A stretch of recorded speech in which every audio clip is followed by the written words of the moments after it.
ఇళ్ళకి పన్ను వేయడం, సిగ్గో నిశ్చితం లేని ఇళ్లకు పన్ను వేయడం, నీళ్లు రాని కుళాయిలకు పన్ను వేయడం, సిగ్గో నీళ్లు రాని కుళాయిలకు పన్ను వేయడం, సిగ్గో రామ్ రామ్ కమిషనర్, ప్రజలను దోచుకుంటున్న కమిషనర్, ప్రజల పైన భారం మోపడం సరైన పద్ధతి. కొత్తగా పన్ను బకాయిలని చెప్పి కమిషనర్ గారు, పురపాలక శాఖ మంత్రి నారాయణ గారు ప్రజల పైన 310 కోట్ల రూపాయలు భారం వేయడం ఇది కరెక్ట్ పద్ధతి కాదు.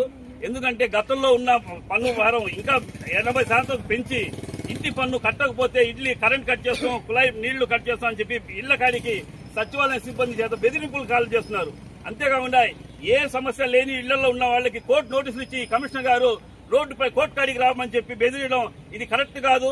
ఈ కమిషనర్ ఏదో ఒక గవర్నమెంట్ ఎంప్లాయా లేకుంటే నారాయణ గారికి రికవరీ ఏజెంట్ గా పనిచేస్తున్నాడు అనేది ఒకసారి ఆయన అర్థం చేసుకోవాలా.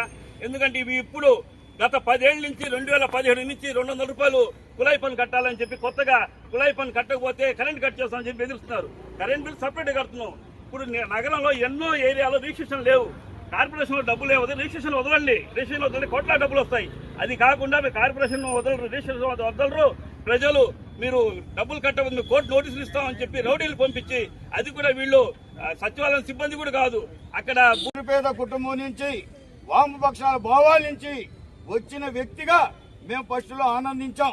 ఈ రోజు కోటేశ్వరుల జోలికి పోకుండా నిరుపేదలైన వారి మీద మీరు ఇంటి పన్ను కట్టండి, కుళాయి పన్ను కట్టండి, లేకుంటే మీ కనెక్షన్లు కట్ చేస్తాం, మీ కరెంటు కట్ చేస్తాం, నీళ్ళ కనెక్షన్ కట్ చేస్తాం అని చెప్పేసి ఈ రోజు భయబాతులు చేస్తున్నారు.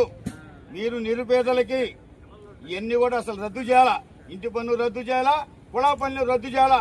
మీరు కోటేశ్వరులు కాదా వసూలు చేయండి, వాళ్ళు ముక్కు పిండండి, వాళ్ళు కోట్లాది రూపాయలు వాళ్ళు బ్యాంకుల్లో దాచుకుని ఉన్నారు. ఈ రోజు నిరుపేదలు పనికి పోతే వాళ్ళకి ఊట జరగడం చాలా కష్టం. అటువంటి వాళ్ళ మీద ఇటువంటి జులుం చేయడం మంచి పద్ధతి కాదు, మంచి విధానం కాదు.